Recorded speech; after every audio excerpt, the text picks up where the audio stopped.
Vamos começar aí com a parte de ângulos na página 367, certo? Apostila 2, capítulo 14, 367. Relembrar, antes da gente ir para a definição de ângulo consecutivo, complementar, suplementar, que é o tema principal da aula de hoje, nós vamos relembrar, porque para poder conhecer e saber as outras propriedades, as outras definições, a gente tem que ter a noção básica do que é um ângulo, como é que a gente faz a sua notação e quais são os elementos que correspondem a um ângulo, beleza? Então aí nós temos novamente, né, o ângulo é formado por esta região, que ela é delimitada entre duas semi-retas que têm origem no mesmo vértice. Então, mais uma vez, né, nós temos reta, semi-reta e segmento de reta. Uma reta ela é infinita para os dois lados, ela é imensurável, ela é infinita, ela não tem ponto de partida nem final. Uma semi-reta, ela tem ponto de partida e ela não tem final, ela é imensurável também. Mas olha o detalhe, ela tem um ponto de partida, que é o vértice do ângulo. Então, aqui desse vértice, nós temos uma semi-reta que sai nessa direção e vai lá para o infinito. Aqui, nós temos outra semi-reta que está no mesmo vértice. Então, daí surge os lados e nós temos o ângulo. Beleza? Fala assim, então quer dizer que esse ângulo aqui é menor do que esse ângulo aqui, que é menor do que esse ângulo aqui? Não, não, o ângulo é o mesmo, a região é a mesma. Eu só estou pegando uma medida mais distante, mas o ângulo continua sendo o mesmo. Beleza? E aí a notação mais usual, não é a única, mas é a mais usual, principalmente porque quando a gente for ver ângulo consecutivo, ângulo adjacente, não dá para usar aquela notação de colocar o chapeuzinho em cima do vértice. Então, se pegar O e o chapeuzinho, para ângulo consecutivo vai complicar, porque você tem mais de um ângulo ali no mesmo vértice, certo? Então, essa é a mais usual. A, O, B, coloca o chapeuzinho no vértice que indica o ângulo. Beleza? Tranquilo? Isso aí é só para a gente começar a esquentar a aula aí para vocês reverem. Vamos. Eu acho uma parte bem interessante, uma parte que a gente, né, deve conhecer é a origem, um pouco da história, um pouquinho, né? Essa parte a gente já teve quando a gente estudou a circunferência, porque a unidade grau foi dividida em 360 partes, né? É bom, cultura, acervo cultural. Então, no passado, eles achavam, né? Eu digo eles, civilizações antigas, a gente vai ver quem era aí já já, que o ano tinha 360 dias. Por que que eles achavam? Pelas estações do ano, né? Então, eles viam que demorava próximo de 360 dias para eles verem um retorno daquele ciclo de estações. E aí, logo depois, foi descoberto que isso não era verdade. E aí, os babilônicos, eles tinham o seu sistema de numeração, vocês também já estudaram, vocês já viram, assim como os egípcios, assim como os romanos. E os babilônicos, eles tinham a base 60 como a base de numeração. O que seria essa base 60? Para vocês terem uma ideia, o nosso sistema de numeração é decimal, certo? Baseado nos 10 dedos da mão. Então, a base é 10. Então, por isso que a gente vai na unidade até 9, de 0 a 9, virou 10, vira dezena. E aí vai até 99, vira centena. Então, é uma base 10. E os babilônicos utilizavam uma base 60, certo? Então, por isso foi muito fácil para eles dividir o círculo em 360 partes iguais. Porque o 360 é um divisor de 60, então estava tudo arrumadinho ali para eles, eles tinham certeza, né, dos cálculos que eles estavam fazendo. E olha, né, como eu já falei para vocês, levando em consideração a época, o período, o que já tinha sido estudado, descoberto, eles foram bem demais. Foram bem demais, chegaram bem próximo do que era, tanto que descobriram que o ano não tem 360 dias, mas a circunferência continuou sendo dividida em 360 partes iguais. E cada uma dessas partes foi denominada de grau. Beleza? Então, por isso que quando a gente estuda grau, a gente está estudando um sistema babilônico. Por isso que a base é 60. Que a gente teve aquela revisão, a gente vai usar de novo nesta aula. A gente vai usar somar grau, minuto e segundo. Nós vamos usar novamente, certo? Nós estamos fazendo o cálculo com um sistema babilônico. Nós estamos usando a base 60, certo? Então, o grau, por sua vez, foi dividido em 60 partes. Então, você tem 360 graus dividido em, em a circunferência, desculpa, dividida em 360 partes. Cada uma dessas partes se chama um grau. E aí, por sua vez, o grau também foi dividido em 60 partes, que é o minuto. E, por sua vez, foi dividido em 60, que são os segundos. Então, assim, o grau é uma invenção dos babilônicos que entraram para a história das ciências e deixou a sua contribuição até hoje e a gente estuda até hoje. Os submúltiplos e os múltiplos que eu falei para vocês são esses, a gente já conhece, né? Um grau é igual a 60 minutos. Então a gente tem a notação de grau e a notação de minuto. E, por sua vez, o minuto também foi dividido em 60 segundos, certo? Minuto, segundo. Só para não esquecer. E aí a gente faz a operação. A gente faz soma, a gente faz subtração, a gente faz multiplicação com estas unidades. E a gente, né, vai utilizar isso nesse capítulo também. Beleza? Mais um pouco aí, ó, de revisão, né, de retomada. Como o ângulo é medido? Então a gente tem o instrumento, nosso instrumento que é o transferidor, tem dois tipos de transferidores, vocês conhecem, né, não é nada de novo para vocês, apesar de eu perceber quando a gente faz algumas medidas na sala de aula, tem gente que tem dificuldade ainda, tudo bem, normal, não tem problema nenhum de como a gente utilizar, mas, né, vamos ter que sistematizar isso para que todo mundo consiga medir os ângulos a partir do seu transferidor. Beleza? Então é assim, ó, esta linha aqui, ó, que nós temos aqui, ó, que passa no zero, tá vendo que passa no zero? Se chama linha de fé do transferidor, linha de fé do transferidor. Esse tipo de transferidor, ele já adapta uma régua na sua linha de fé para posicionar. Porém, a linha de fé dele é aqui, ó, é aqui, ó. Aqui é uma régua mesmo, certo? Adaptado atrás da linha de fé, que é para a gente utilizar a régua. A linha de fé é aqui, porque a linha de fé é aquela que tá fazendo aqui, ó, o ângulo raso de 0 a 180, de 180 a 0. Tá vendo aqui, ó? Porque o transferidor ele é feito para a pessoa destra e para a pessoa canhota. É por isso que tem duas marcações. Então tem gente que até hoje não sabe por quê, ou usa de fora ou usa de dentro, como se fosse dar alguma diferença.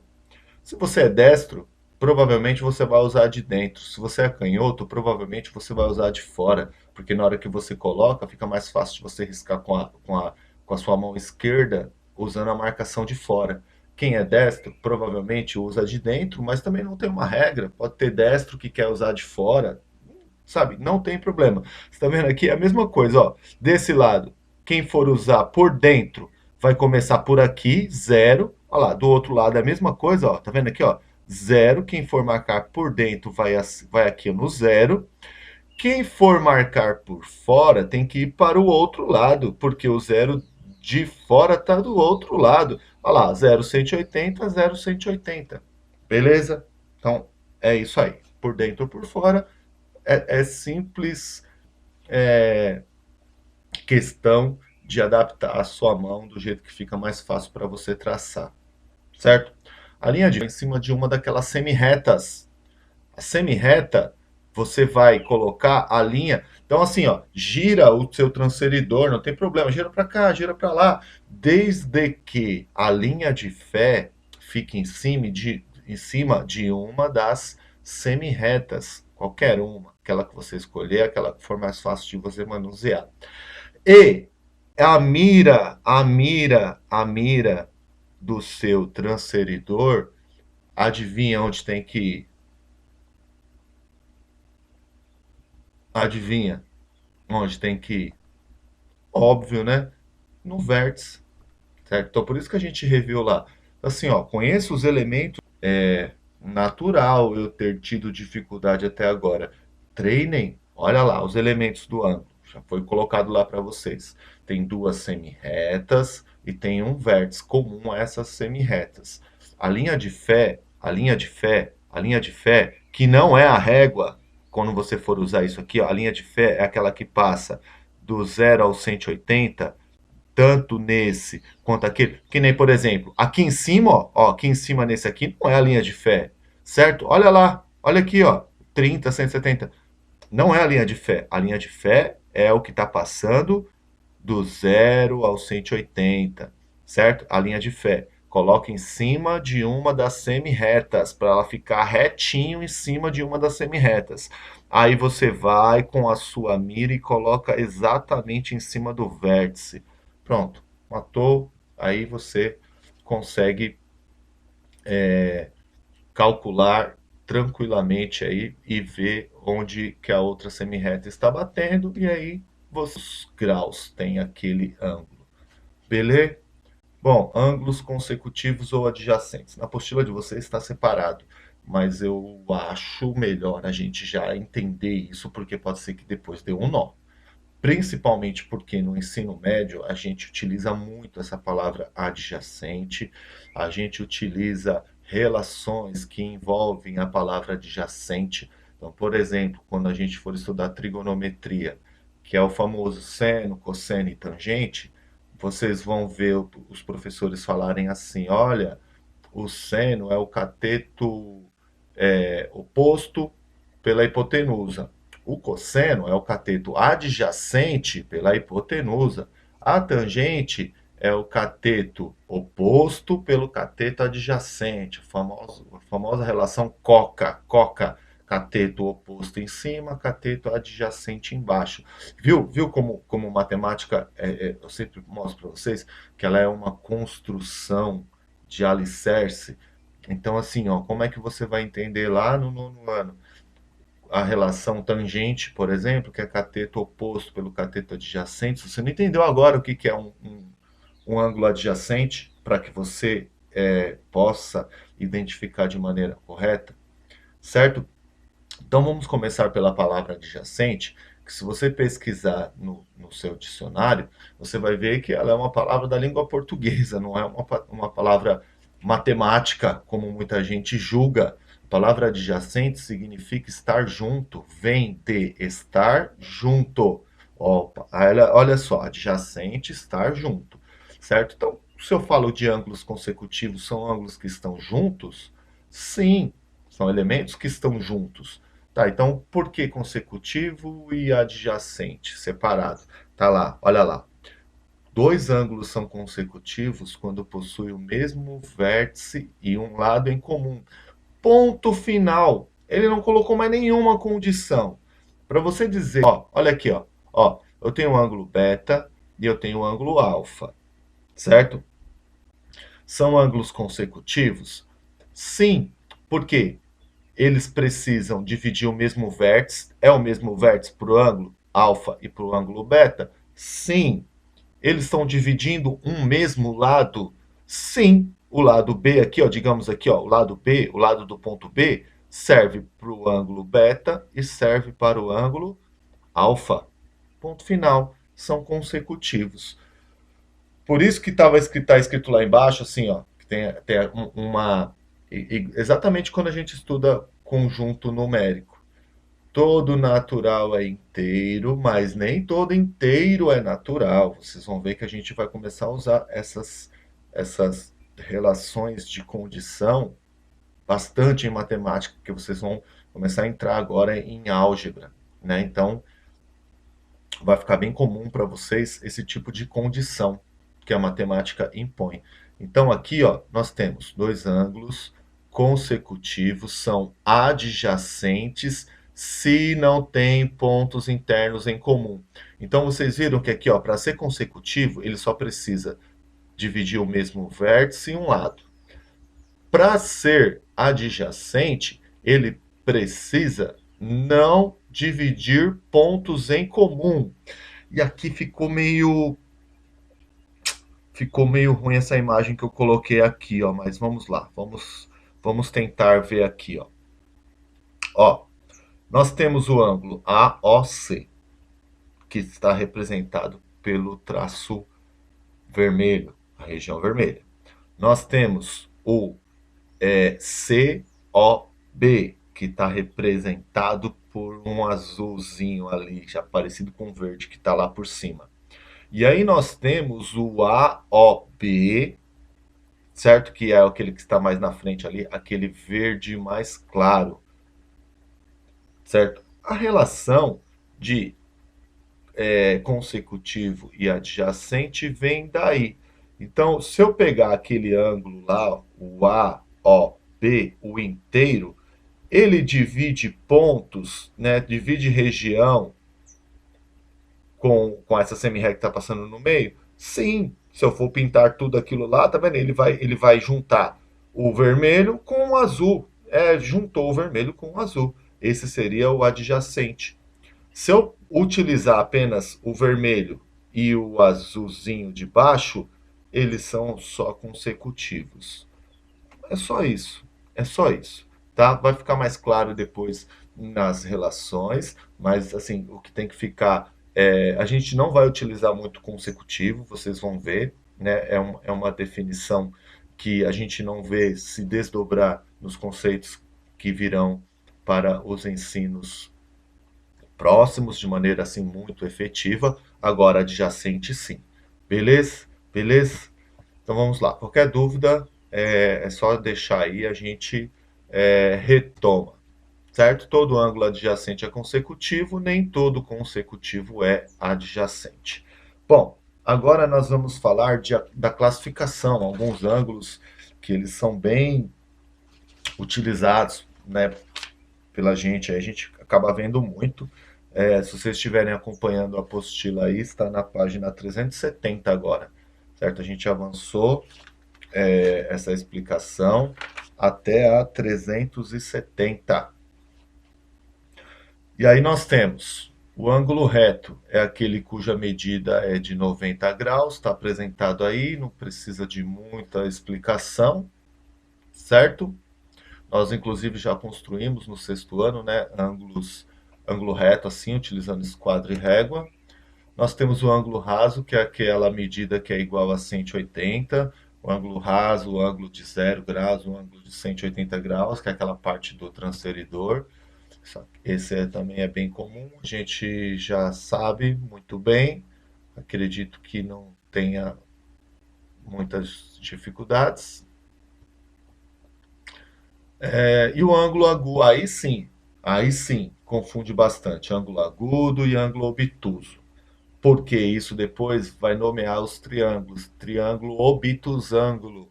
Olha o nome, triângulo acutângulo. Olha aí o nome. Então você vê, aí de uma coisa vai se desdobrar em outra. Então vamos lá. Ângulo agudo são aqueles ângulos que têm medida menor do que 90 graus. Ângulo agudo são aqueles ângulos que têm medida menor do que 90 graus. Acabou. Então, por exemplo, quando a gente for estudar o triângulo e for classificar, o triângulo acutângulo, ele vem de ângulo agudo, ou seja, os três ângulos desse triângulo são menores do que 90 graus. Vem dessa definição. E aí, nós temos o ângulo obtuso, que aí vocês já sabem, né, o que, que vai acontecer.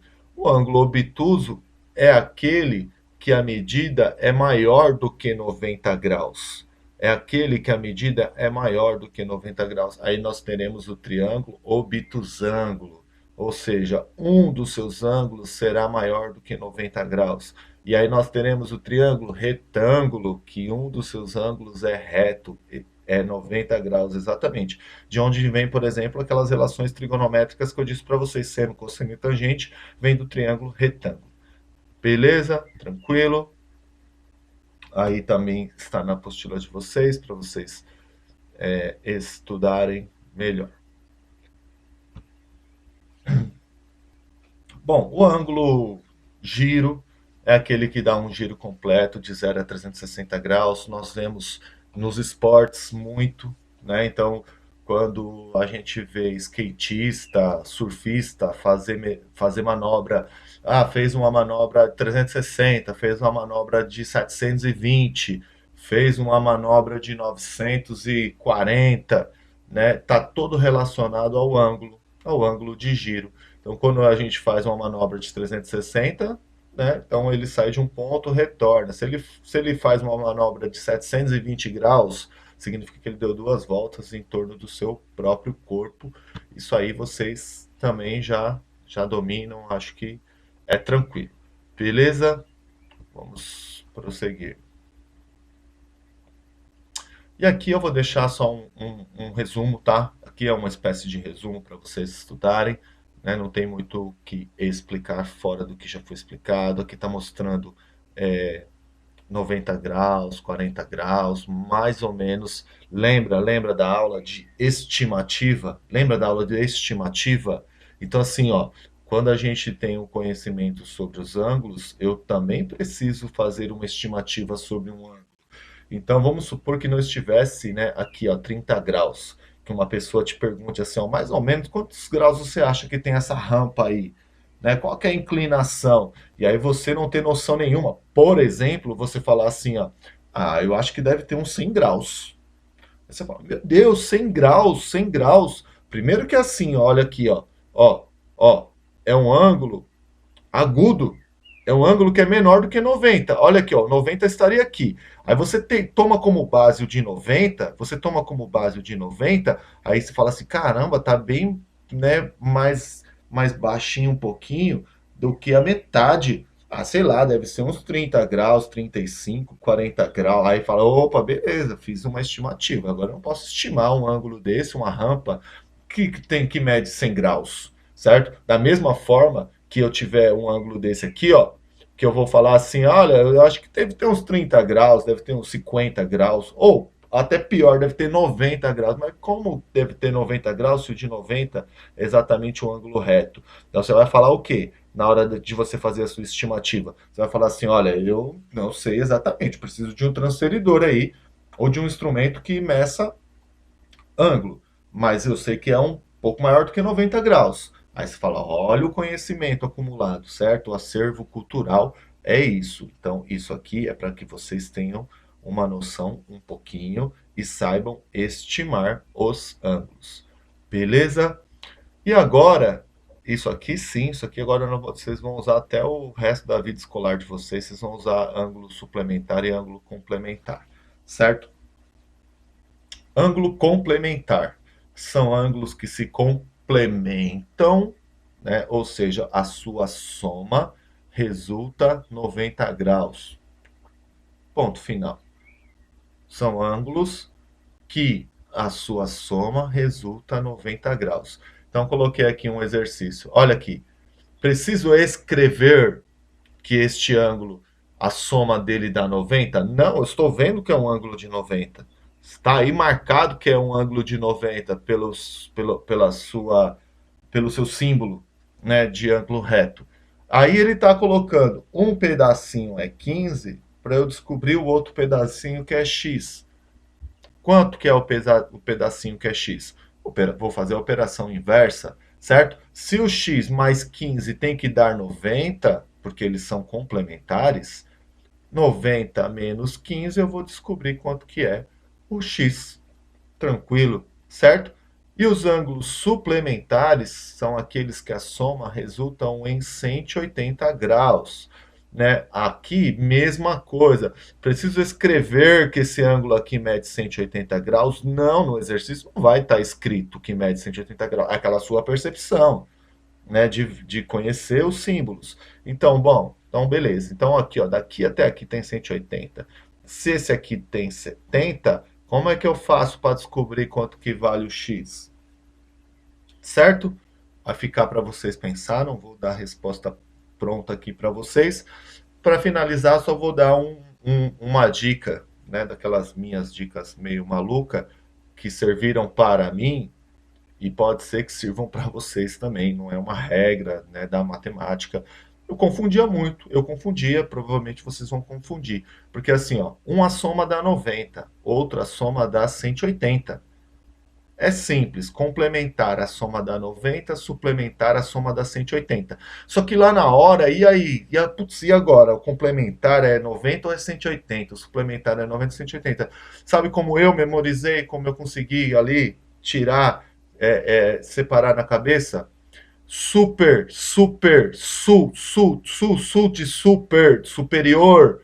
Quem é o superior? É o 180. Então, na hora que eu tinha dúvida, eu ia lá no super, super de superior. Que aí, ele aí, a gente consegue associar esse super a suplementar. Suplementar é o maior sempre, é o 180. E aí o complementar, então eu sabia que era de 90 graus. Certo? Uma dica que serviu para mim, foi assim que eu consegui memorizar.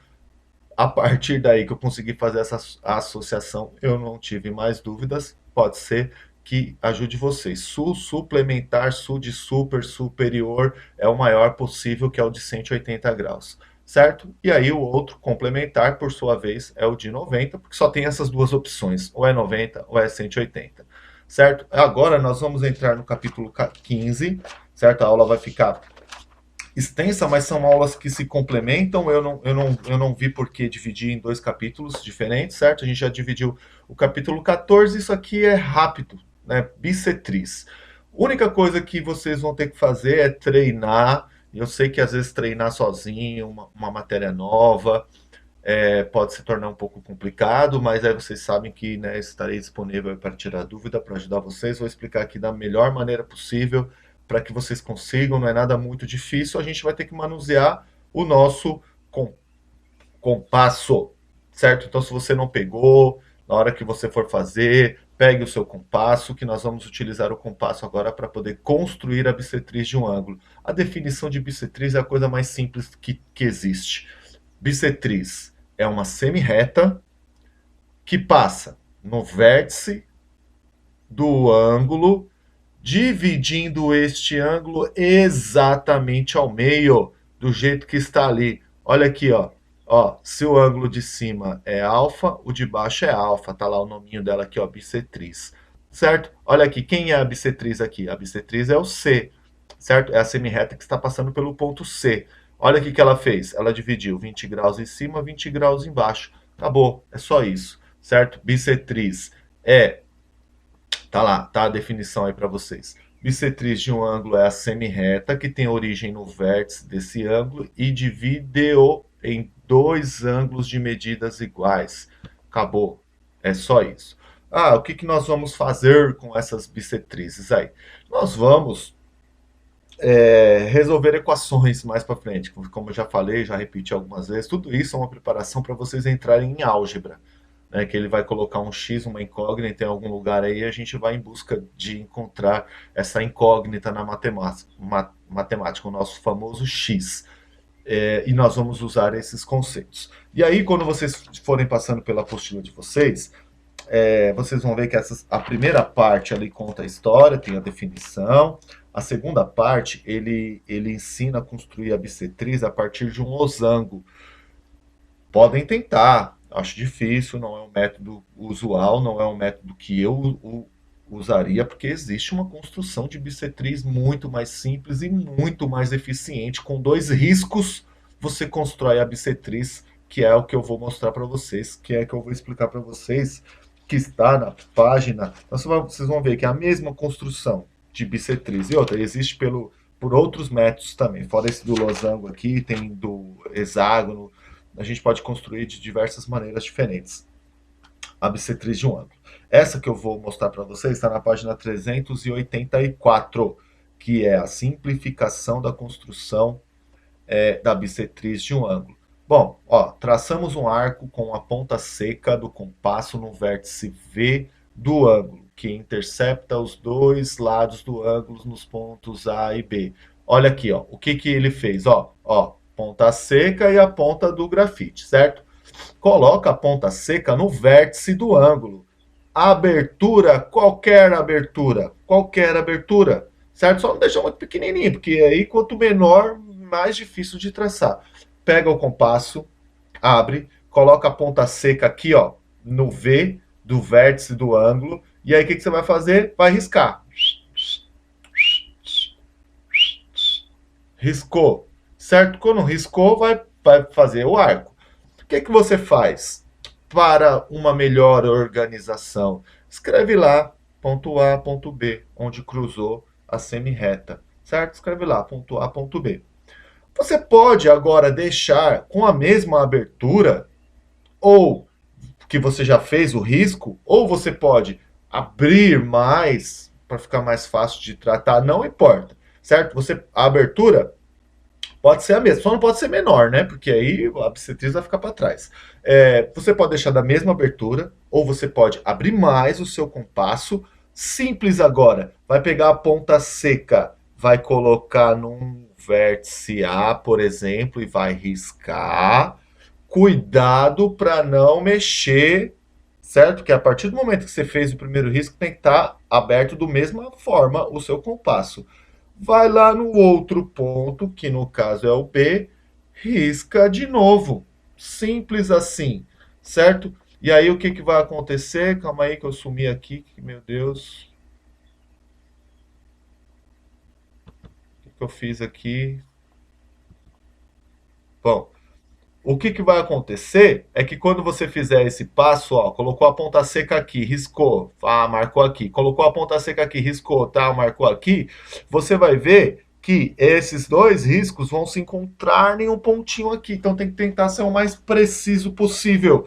O que você vai fazer? Vai mirar a sua reta aqui até o vértice, do vértice até onde elas se encontram aqui, vai cortar, olha lá, no meio, pronto, traçou a bissetriz. É mais fácil do que isso, impossível, certo? E aí, o que a gente faz? A gente está investigando, a gente está vendo, pô, será que eu consegui fazer uma construção precisa mesmo? Coloca lá, já treina, coloca o transferidor, a linha de fé, por exemplo, ó, a linha de fé aqui, ó, nessa, coloca a mira aqui, mede o ângulo todo.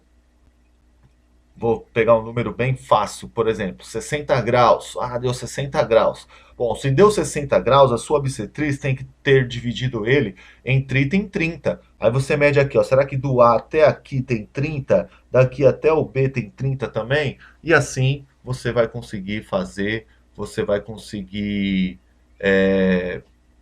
construir a sua bissetriz de uma maneira bem fácil e desta forma você vai conseguir resolver este exercício que está na página 385. Usando régua e compasso, construa a bissetriz dos ângulos. Tá? Qual que é a diferença aqui? A diferença é que o ângulo já está construído, certo? É um ângulo que vocês conhecem, que a gente acabou de ver. O que você vai ter que fazer? Abre o compasso em qualquer medida, só não use muito pequeno. Vou falar mais uma vez, que tem gente que gosta de escrever com letra de formiga, aí acha que as coisas tem que fazer tudo pequenininho, na hora de fazer uma construção igual essa aí fica difícil, certo? Abre o compasso, sem dó, coloca a ponta seca no ponto P e risca. Deixa do mesmo jeito, coloca a ponta seca no ponto Q e risca lá para cima. Onde fica aquela cruzinha que eles se encontrarem, você vai aqui no vértice O e risca lá para cima e você vai ver que você conseguiu construir uma bissetriz bem bacana, certo? O item B é a mesma coisa, abriu, coloca no ponto P, risca, deixa do jeito que está, coloca no ponto Q e risca, e aí depois vocês traçam com a ajuda da régua lá no meio, vai ficar simples, e vocês vão ver que a maioria dos exercícios deste capítulo é para traçar bissetriz, ou a bissetriz já está traçada e você tem que dizer quantos graus que ficou essa bissetriz. Beleza, orientação de estudos está aí.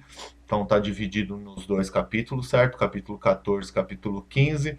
Vamos fazendo ao longo da semana de maneira tranquila aí.